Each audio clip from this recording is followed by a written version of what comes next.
Hello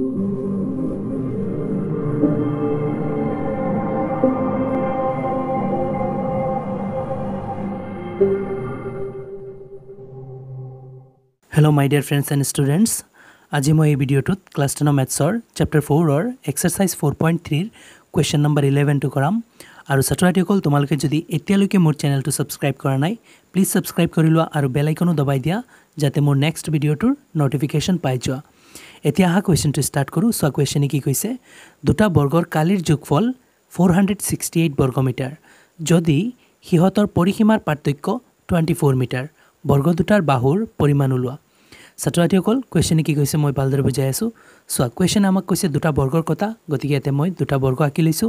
আৰু কোৱেশ্চনে কৈছে কি বৰ্গ দুটাৰ কালিৰ যোগফল হৈছে 468 বৰ্গমিটাৰ তাৰ পিছত কৈছে যে যদি হিহতৰ পৰিসীমাৰ পাৰ্থক্য 24 তেনেহলে পৰিসীমা মানে ছাত্ৰছাত্ৰীসকল চাৰিও সাইডৰ যোগফল যিকোনো ক্ষেত্ৰত চাৰিও সাইডৰ যোগফলে হৈছে পৰিসীমা বা ত্ৰিভুজৰ তিনিটা সাইডৰ যোগফলে হৈছে পৰিসীমা এনেকৈ আৰু তেনেহলে ইয়াতে কোৱেশ্চন আমাক কৈ আছে পৰিসীমাৰ পাৰ্থক্য মানে এই ডাঙৰ বৰ্গৰ চাৰিও সাইডৰ যোগফল আৰু সৰু বৰ্গৰ চাৰিও সাইডৰ যোগফলৰ পাৰ্থক্য হৈছে 24 মিটাৰ তাৰ পিছত কৈছে বৰ্গ দুটাৰ বাহুৰ পৰিমাণ উলোৱা মানে বৰ্গ দুটাৰ বাহু উলাব লাগে তেনেহলে ছাত্ৰছাত্ৰীসকল মই ডাঙৰ যেটো বৰ্গ আছে তাৰ প্ৰতিটো বাহুক মই x ধৰি লও সো বৰ্গবোৰৰ প্ৰতিটো বাহু সমান থাকে গতিকে এটা বাহুক যদি x ধৰো আনটো বাহু x হ'ব মানে সবকিটা বাহু চাৰিটা বাহু x হৈ যাব আৰু সৰু বৰ্গৰ ক্ষেত্ৰত ছাত্ৰছাত্ৰীসকল মই বাহুবোৰক y ধৰি আছো বৰ্গৰ প্ৰতিটো বাহু সমান গতিকে এটা y ধৰিলে সবকিটা y হৈ যাব এতিয়া চোৱা ডাঙৰ বৰ্গৰ বাহুবোৰক মই x ধৰিছো আৰু সৰু বৰ্গৰ বাহুবোৰক y ধৰিছো হেতু মই ইয়াতে ধৰু বুলি এবাৰ লিখি লও তাৰ পিছতে আমি এই x y ব্যৱহাৰ কৰি প্লাই সমীকৰণো গঠন কৰি লম সো ছাত্ৰছাত্ৰীসকল মই ধৰি লৈছো ধৰু ডাঙৰ বৰ্গৰ বাহুৰ দৈৰ্ঘ্য x মিটাৰ যেনেকুৱা তোমালোকক ইয়াতে x ধৰি প্লাই দেখুৱাইছো এনেকুৱা আৰু সৰু বৰ্গৰ বাহুৰ দৈৰ্ঘ্য y মিটাৰ যেনেকুৱা ইয়াতে সৰু বৰ্গৰ প্ৰতিটো বাহুক মই y ধৰি লৈছো এতিয়া x y ব্যৱহাৰ কৰি প্লাই সমীকৰণ গঠন কৰি আছো সো প্ৰথমতে আমাক কোৱেশ্চনে কৈছে বৰ্গ দুটাৰ কালিৰ যোগফল 468 বৰ্গমিটাৰ তেনেহলে ছাত্ৰছাত্ৰীসকল বৰ্গ দুটাৰ কালিৰ যোগফল তেনেহলে সব বৰ্গৰ কালিৰ সূত্ৰ কেনেকুৱা থাকে ছাত্ৰছাত্ৰীসকল কালি কেনেকুৱা ওলায় যিকোনো চতুৰ্ভুজৰ সো প্ৰস্থ ইনটু দৈৰ্ঘ্য মিলি প্লাই কালি হৈ যায় তেনেহলে বৰ্গৰ প্ৰতিটো বাহু সমান থাকে মানে প্ৰস্থ যিমান দৈৰ্ঘ্য সমান গতিকে বৰ্গৰ কালিৰ সূত্ৰ হৈছে বাহু স্কয়াৰ মনত ৰাখিবা ছাত্ৰছাত্ৰীসকল এটোৰ ক্ষেত্ৰতো বাহু স্কয়াৰ হ'ব এটোৰ ক্ষেত্ৰতো বাহু স্কয়াৰ হ'ব কালিৰ সূত্ৰ তেনেহলে চোৱা ইয়াতে মই প্ৰমতে লিখি প্লাই লিখি আছো সব প্ৰশ্নমতে লিখিলো কাৰণ প্ৰশ্ন কৈ দিছে যে দুইটা বৰ্গৰ কালিৰ যোগফল 468 মিটাৰ এই কথাটোৰ পৰা মই সমীকৰণ গঠন কৰি আছো সেই কাৰণে প্ৰশ্নমতে লিখিলো এতিয়া চোৱা যদি বৰ্গৰ কালিৰ সূত্ৰ বাহু স্কয়াৰ হয় তেনেহলে এই ডাঙৰ বৰ্গৰ ক্ষেত্ৰত চোৱা বাহুবোৰ মই x ধৰিছো নহয় তে বাহু স্কয়াৰ মানে কি হ'ব ডাঙৰ বৰ্গৰ কালি হ'ব x স্কয়াৰ বাহু স্কয়াৰটো তেনেহলে প্ৰতিটো বাহু x গতিকে বাহু স্কয়াৰ মানে x স্কয়াৰ হ'ব তাৰ পিছত চোৱা যোগফল কৈছে গতিকে যোগচিন দি আছো এতিয়া সৰু বৰ্গৰ কালি তেনেহলে সৰু বৰ্গৰ ক্ষেত্ৰতো ছাত্ৰছাত্ৰীসকল বাহু স্কয়াৰ হ'ব তেনেহলে ইয়াৰো বাহু সবকিটা y গতিকে বাহু স্কয়াৰ মানে y স্কয়াৰ হ'ব তাৰ পিছত কৈছে বৰ্গ দুটাৰ কালিৰ যোগফল সো ইয়াতে বৰ্গ দুটাৰ কালিৰ যোগফল লিখিছো কিমান কৈ দিছে 468 গতিকে ইকুৱেলত 468 লিখি দিলো তাৰ পিছত ছাত্ৰছাত্ৰীসকল কোৱেশ্চনে আমাক কৈছিল যদি পৰিসীমাৰ পাৰ্থক্য 24 মিটাৰ তেনেহলে এইটো সমীকৰণ ৰূপত কেনেকুৱা লিখিম সো পৰিসীমাৰ পাৰ্থক্য মানে পৰিসীমা মানে হৈছে মই আগতেও কৈছিলো যে পৰিসীমা মানে চাৰিটা সাইডৰ যোগফল তেনেহলে পাৰ্থক্য মানে কি ডাঙৰটোৰ পৰা সৰুটোক বাদ দি দিলে যেটো ওলাব হেতু হ'ব পাৰ্থক্য আৰু প্লাসৰ আছে মানে ডাঙৰৰ পৰা সৰু বাদ দিলেহে প্লাসৰ ওলাব তেনেহলে চোৱা ডাঙৰটোৰ পৰিসীমা কিমান হ'ব ইয়াতে চাৰিটা সাইড যোগ কৰিলে এটা সাইড x আনটো সাইড x আনটো সাইড x আনটো সাইড x মানে চাৰিটা x চাৰিটা সাইডে মিলি প্লাই তেনেহলে ডাঙৰটোৰ পৰিসীমা হ'ব 4x একেদৰে সৰুটোৰ পৰিসীমা হ'ব চাৰিটা সাইডে মিলি প্লাই 4y তেনেহলে ইয়াতে আকৌ লিখি প্লাই এইটো সমীকৰণ ৰূপত লিখি আছো চোৱা ডাঙৰটোৰ পৰিসীমা 4x আৰু পাৰ্থক্য কৈছে গতিকে আমি মাইনাস কৰিব লাগিব এতিয়া সৰু বৰ্গটোৰ পৰিসীমা একেদৰে চাৰিটা বাহুৰ যোগফল y 4y হৈ যাব 4y আৰু কোৱেশ্চনে কৈছে পাৰ্থক্য কিমান 24 গতিকে ইকুৱেলত আমি 24 লিখি দিম সো ছাত্ৰছাত্ৰীসকল বৰ্গ দুটাৰ পৰিসীমাৰ পাৰ্থক্য 24 মই লিখি লৈছো এতিয়া ইয়াতে ছাত্ৰছাত্ৰীসকল মই 4 কমন দেখি আছো তেনেহলে 4 টো কমন লৈ লও ইয়াতে 4 উলাই ললে ইয়াতে x থাকি যাব তাৰ পিছত মাইনাস ইয়াৰ পৰা তো 4 উলালে ইয়াতো y থাকি যাব আৰু ইকুৱেলত আছে কিমান 24 এতিয়া চোৱা ইয়াতে x - y টো ৰাখি দিও আৰু ইকুৱেলত আছে কিমান 24 আৰু x - y লগত যে 4 এটা পূৰণ হৈ আছিল সেই সাইডত গলে কি হ'ব হৰণ হ'ব এতিয়া আমি জানো 4 24ত কেইবাৰ 4 6 গুণ 24 হয় গতিকে 6 বাৰ গৈছে তেনেহলে x - y ইকুৱেল কিমান ওলাইছে 6 চোৱা x - y ইকুৱেল 6 ওলাই গৈছে এতিয়া ছাত্ৰছাত্ৰীসকল ইয়াৰ পৰা মই x ৰ ভ্যালুটো ওলাই লম সো x ৰাখি দিও -y টো হেইছিৰত গলে হেইছিৰত অলৰেডি 6 আছে আৰু -y টো গলে +y হৈ যাব আৰু ওপৰত যেটো প্ৰথম সমীকৰণ ওলাইছিল হেইটোক মই সমীকৰণ 1 দি দিও এতিয়া চোৱা এই যেটো x ৰ ভ্যালু ওলাইছে তাতে সমীকৰণ 1 ত নি x ৰ ঠাইত বহুৱাই দিম তেতিয়া এটা সমীকৰণৰ পৰা আমাৰ আনসাৰটো আহি যাব তেনেহলে ইয়াতে এবাৰ লিখি দিও x ৰ মানটো সমীকৰণ 1 ত বহুৱাই পাও সো ছাত্ৰছাত্ৰীসকল লিখি লৈছো x ৰ মান সমীকৰণ 1 ত বহুৱাই পাও এতিয়া সমীকৰণ 1 টো এবাৰ লিখি লও ইয়াতে x ৰ ঠাইত x ৰ মানটো বহুৱাই দিম so x square + y square equal 468 এটো হৈছে সমীকৰণ 1 এতিয়াতে x ৰ ঠাইত x ৰ মানটো বহুৱাই দিম সো x ৰ মান কিমান 6 + y তেনেহলে x ৰ ঠাইত লিখি দিম 6 + y এতিয়া ছাত্ৰছাত্ৰীসকল মন কৰা ইয়াতে x ৰ ওপৰত স্কয়াৰ আছিল গতিকে x ৰ ভ্যালু যেটো হ'ব তাৰ ওপৰত স্কয়াৰ আহিব গতিকে আমি হোল স্কয়াৰ দিব লাগিব তাৰ পিছত আছে +y স্কয়াৰ ৰাখিলো তাৰ পিছত ইকুৱেলত আছে কিমান 468 এতিয়া চোৱা এটো a + b হোল স্কয়াৰ সূত্ৰত গৈ গৈছে তেনেহলে a + b হোল স্কয়াৰ সূত্ৰত ভাঙি দিও সো সূত্ৰ মুখস্থ নাথাকিলে মই কাখত লিখি দেখুৱাই আছো তোমালোকে মুখস্থ কৰি লবা সো ছাত্ৰছাত্ৰীসকল সূত্ৰটো মই লিখি লৈছো a + b whole square equal a square + 2ab + b square এতিয়া এটো আমি a + b হোল স্কয়াৰ ফৰ্মত পাইছো মানে এটো ফৰ্মত পাইছো এতিয়া এনেকৈ আমি ভাঙি দিম তেনেহলে a মানে ইয়াতে আমাৰ 6 আছে b মানে y মানে a যত কম 6 বহুৱাম আৰু b যত কম y বহুৱাম তেনেহলে প্ৰথমতে আছে a স্কয়াৰ তেনেহলে 6 স্কয়াৰ হ'ব পিছতে প্লাস 2ab হয় তেনেহলে 2 টো ফৰ্মুলাৰ আৰু আমাৰ ইয়াৰ a হৈছে 6 আৰু b হৈছে কিমান y 2ab তাৰ পিছত প্লাস b স্কয়াৰ হয় তেনেহলে প্লাস দিলু b স্কয়াৰ মানে আমাৰ ইয়াত y স্কয়াৰ হৈছে সূত্ৰত ভাঙি দিছো তাৰ পিছত প্লাস y স্কয়াৰ আৰু এটা আছে লিখি লও তাৰ পিছত ইকুৱেলত আছে কিমান 468 এতিয়া সো আমি হিসাব কৰিম ইফালে 6 স্কয়াৰ আছে মানে 6 6 গুণ 36 হৈ যাব তাৰ পিছতে সোৱা প্লাস আছে প্লাস টো দিলু 2 6 গুণ 12 আৰু y মাল্টিপ্লাই 12y হৈ যাব তাৰ পিছতে সোৱা y স্কয়াৰ আৰু এটা y স্কয়াৰ প্লাস অৰ মাল্টিপ্লাই প্লাস অৰ টোটাল দুটা y স্কয়াৰ তাৰ পিছত ইকুৱেলত আছে কিমান 468 এতিয়া সোৱা ইয়াতে মই খজাই উলম আৰু সেই প্লাস সেই সেটত থকা প্লাসৰ 468 এই সেটত লৈ আহিম তেনেহলে সোৱা খজাও কেনেকুৱা স্কয়াৰ থকা সবৰ আগত মানে ডাঙৰ পাৱাৰবোৰ সবৰ আগত লিখিম আৰু সংখ্যা লাষ্টত 2y স্কয়াৰ সবৰ আগতে লিখি দিলু তাৰ পিছতে y টকাবোৰ প্লাসৰ 12y লিখি দিছো তাৰ পিছতে এই সংখ্যাটো প্লাসৰ 36 লাষ্টত আৰু সেই সেটৰ পৰা সোৱা প্লাসৰ 468 এই সেটত আহিলে -468 হৈ যাব ইকুৱেলৰ হেপাৰত এতিয়া একো নাই 0 এতিয়া সোৱা ইয়াতে অলপ সলিউশন বাকি আছে এটো সলভ কৰিলম এখিনি সেম ৰাখো 2y স্কয়াৰ যেনেকুৱা আছে ৰাখিলো প্লাস 12y যেনেকুৱা আছে ৰাখিলো এতিয়া এখিনি সোৱা ইয়াতে মাইনাসৰ সংখ্যা বেছি আনসাৰ মাইনাসৰ হ'ব আৰু 468 ৰ পৰা 36 মাইনাস কৰিলে কিমান থাকিব সোৱা 8 ৰ পৰা 6 গলে থাকিব 2 6 ৰ পৰা 3 গলে থাকিব 3 আৰু ইয়াতে 4 ৰ পৰা শতকৰ স্থানত ইয়াতে একো নাই তেনেহলে 4 হ'ব তোমালোকে তলে তলে বহুৱাই পেলাই লাগে মাইনাস কৰিবা এনেকুৱা যদি বুজা নাই সো মই এককৰ স্থানৰ পৰা এককৰ স্থান মাইনাস কৰিছো দহকৰ স্থানৰ পৰা দহকৰ স্থান মাইনাস কৰিছো শতকৰ স্থানৰ পৰা শতকৰ স্থান মাইনাস কৰিম ইয়াতে তো শতকৰ স্থানতে একোই নাই 4 4 বহুৱাই দিছো এনেকুৱা কৰো মই এতিয়া মই ইয়াতে দেখি আছো যে 2 এটা কমন আছে সবত তেতিয়া হলে 2 কমন লৈ ললে সমীকৰণটো আৰু সহজ হৈ যাব সোৱা ইয়াৰ পৰা 2 লৈ আনিলে ইয়াতে থাকিব y স্কয়াৰ প্লাস ইয়াতে থাকিব কিমান 2 6 গুণ 12 6 থাকিব আৰু লগতে y থাকিব তাৰ পিছতে মাইনাস ইয়াৰ পৰা 2 আনিলে কিমান হ'ব এই 2 এৰে হৰণ কৰিলে যিমান হ'ব হিমানেই থাকি যাব তেনে 2 এৰে হৰণ কৰোছন 2 4 ৰ মাজত 2 বাৰ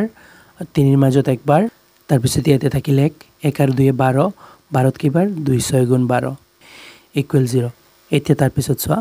ইয়াতে 2 টো পূৰণ হৈ আছে সেই সেটত নিলে হৰণ হ'ব কাৰ লগত শূন্যৰ লগত হৰণ হৈ পেলাই কিমান হ'ব শূন্যই হৈ যাব গতিকে এতিয়া 2 টো আৰু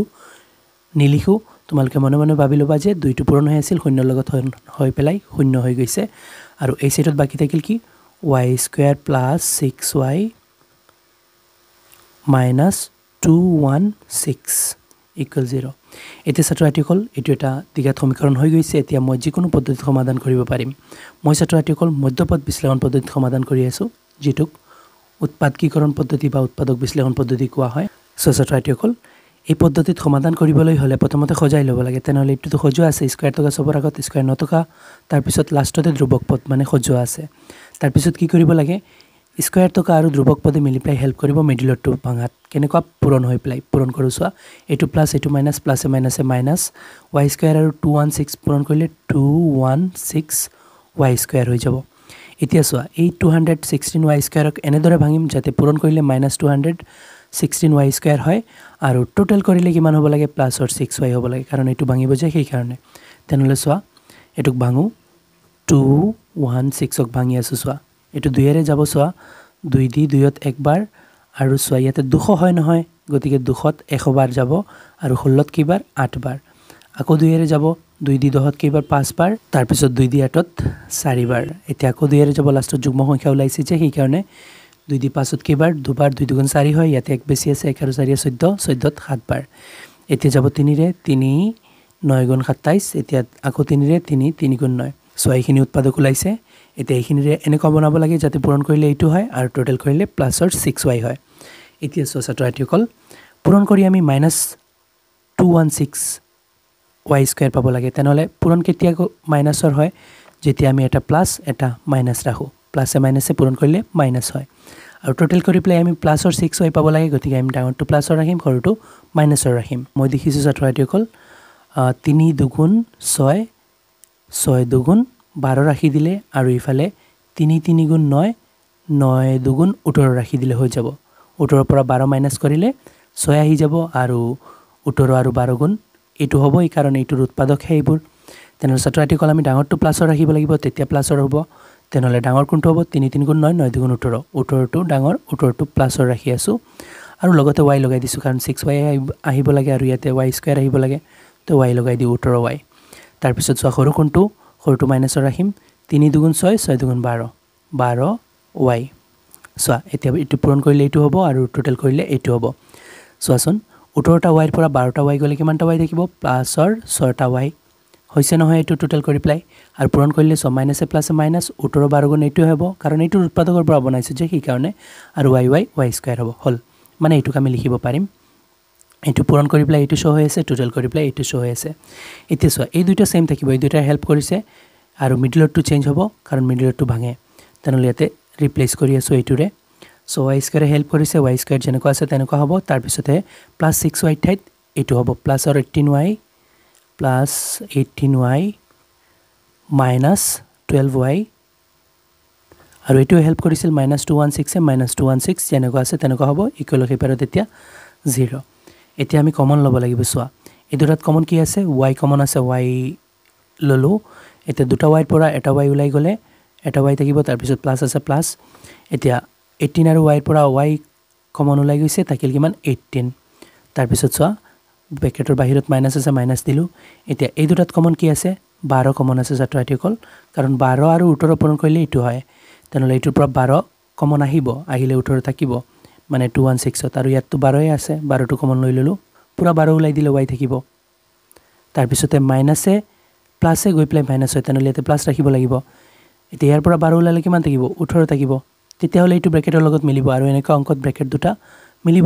ইকুৱেল 0 এতিয়া সোৱা বাহিৰৰ দুটা মিলাই প্লাই এটা ব্ৰেকেট বনাই দিও y আৰু -12 তাৰ পিছতে এই দুটা সেম আছে নহয় ইয়াৰে এটা লৈ লম সো ব্ৰেকেট দুইটা সেম হ'বই লাগিব নহলে ভুল হ'ব y + 18 মানে এই দুটা ব্ৰেকেট সেম আছে যে এটা লৈ লৈছো ইকুৱেলত ৰাখিছো 0 এতিয়া সোৱা এই ব্ৰেকেট দুটাৰ পৰা আমি y ভ্যালু ওলাই লম সো প্ৰথমে এইটো ব্ৰেকেটৰ পৰা ওলাই আছো y -12 = 0 ৰাখি দিম তো y ৰাখি দিলে -12 হেচিৰত গলে +12 হৈ যাব এতিয়া ইয়াৰ পৰা সোৱা বা লিখি প্লাই লিখিম y + 18 y + 18 = 0 ৰাখি দিম y ৰাখিম +18 হেচিৰত গলে -18 হৈ যাব এতিয়া ছাত্ৰসকল y ওলাই গৈছে y এটা ওলাইছে +12 এটা হৈছে -18 এতিয়া ওপৰত চাই লোৱা y আমি কাক ধৰিছিলো এয়া চোৱা ছাত্ৰ ছাত্ৰীসকল আমি y ধৰিছিলোঁ সৰু বৰ্গৰ বাহুৰ দৈৰ্ঘ্য y মিটাৰ মানে এই সৰু বৰ্গটোৰ প্ৰতিটো বাহু y মিটাৰ ধৰিছিলোঁ আৰু y ওলাইছে আমাৰ প্লাছৰ 12 আৰু মাইনাছৰ 18 কিন্তু বাহু কেতিয়াও মাইনাছৰ হ'ব নোৱাৰে গতিকে ছাত্ৰ ছাত্ৰীসকল আমি প্লাছৰটো ধৰিব লাগিব মানে এই সৰু বৰ্গটোৰ প্ৰতিটো বাহু 12 মিটাৰ কৈ এটা আমাক কোৱেশ্চনে কৈছিল সৰু বৰ্গ আৰু ডাঙৰ বৰ্গ দুইটাৰ বাহু ওলাব লাগে তেনেহলে সৰু বৰ্গৰ বাহু পাই লৈছো 12 মিটাৰ কাৰণ y ভ্যালু তলতে প্লাছৰটো 12 ওলাইছিল তেনেহলে ছাত্ৰ ছাত্ৰীসকল ইয়াতে লিখি দিও যে সৰু বৰ্গটোৰ বাহুৰ দৈৰ্ঘ্য 12 মিটাৰ সো ছাত্ৰ ছাত্ৰীসকল লিখি লৈছো সৰু বৰ্গটোৰ বাহুৰ দৈৰ্ঘ্য 12 মিটাৰ এতিয়া ছাত্ৰ ছাত্ৰীসকল আমি ডাঙৰ বৰ্গটোৰো বাহুৰ দৈৰ্ঘ্য ওলাব লাগে তেনেহলে ডাঙৰ বৰ্গটোৰ বাহুৰ দৈৰ্ঘ্য ওপৰত চোৱা ইয়াতে চোৱা ছাত্ৰ ছাত্ৰীসকল আমি ধৰিছিলোঁ ডাঙৰ বৰ্গৰ বাহুৰ দৈৰ্ঘ্য x মিটাৰ এতিয়া x টো কেনেকৈ ওলাম সো ইয়াতে আমি যেতিয়া দ্বিতীয় সমীকৰণটো লিখিছিলোঁ x = 6 + y হৈছিল এতিয়া y ৰ ভ্যালু ওলাইছে নহয় এতিয়া y ঠাইত y ৰ ভ্যালু বহুৱাই দিলে x আহি যাব নহয় 6 + y ৰ ভ্যালু যি হৈছে 12 হৈছে 6 + 12 18 হৈ যাব নহয় তেনেহলে এই y ঠাইত y ৰ ভ্যালু বহুৱাই দিও এটুক মই কিবা এটা দি দিও এটুক সমীকৰণ 2 দি দিও তলত লিখি দিম যে y ৰ মানটো সমীকৰণ 2 ত বহুৱাই পাও আৰু x ৰ মান পাই যাম তেতিয়া আমি ডাঙৰ বাহু দৈৰ্ঘ্য x ধৰিছিলোঁ x টো ওলাই যাব ছাত্ৰ ছাত্ৰীসকল লিখি লৈছো y ৰ মান সমীকৰণ 2 ত বহুৱাই পাও ইতিমধ্যে মই সমীকৰণ 2 টো দি আহিছো কেনেকুৱা আছিল x = 6 + y এটো আছিল সমীকৰণ 2 চাইলো ওপৰত ছাত্ৰ ছাত্ৰীসকল অলপ বেক কৰি প্লাই x = 6 + y y ঠাইত y ৰ ভ্যালু 12 এতিয়া চোৱা হিসাব কৰিলো কিমান হয় x = 6 আৰু 12 মিলি প্লাই কিমান হ'ব ছাত্ৰ ছাত্ৰীসকল 18 হৈ যাব এতিয়া x 18 ওলাইছে মানে কি ওলাইছে ডাঙৰ বৰ্গটোৰ প্ৰতিটো বাহু মই x ধৰিছিলোঁ x 18 ওলাইছে মানে ডাঙৰ বৰ্গটোৰ প্ৰতিটো বাহু 18 মিটাৰ এটো লিখি দিও ছাত্ৰ ছাত্ৰীসকল লিখি লৈছো ডাঙৰ বৰ্গটোৰ প্ৰতিটো বাহুৰ দৈৰ্ঘ্য 18 মিটাৰ এতিয়া ছাত্ৰ ছাত্ৰীসকল কোৱেশ্চন আমাক এইটোই কৈছিল যে দুইটা বৰ্গৰ বাহুৰ পৰিমাণ ওলোৱা তেনেহলে মই প্ৰথমতে ওলাই দিছিলোঁ সৰু বৰ্গটোৰ বাহুৰ দৈৰ্ঘ্য 12 মিটাৰ আৰু এতিয়া ওলাইছো ডাঙৰ বৰ্গটোৰ বাহুৰ দৈৰ্ঘ্য 18 মিটাৰ মানে ইয়াতে ছাত্ৰ ছাত্ৰীসকল অংকটো সমাপ্ত হৈছে আৰু আশা কৰো ছাত্ৰ ছাত্ৰীসকল তোমালোকে ভালদৰে বুজিব পাৰিছা আৰু বুজাত যদি কোনো ধৰণৰ অসুবিধা হয় মোক কমেন্টত জনাবা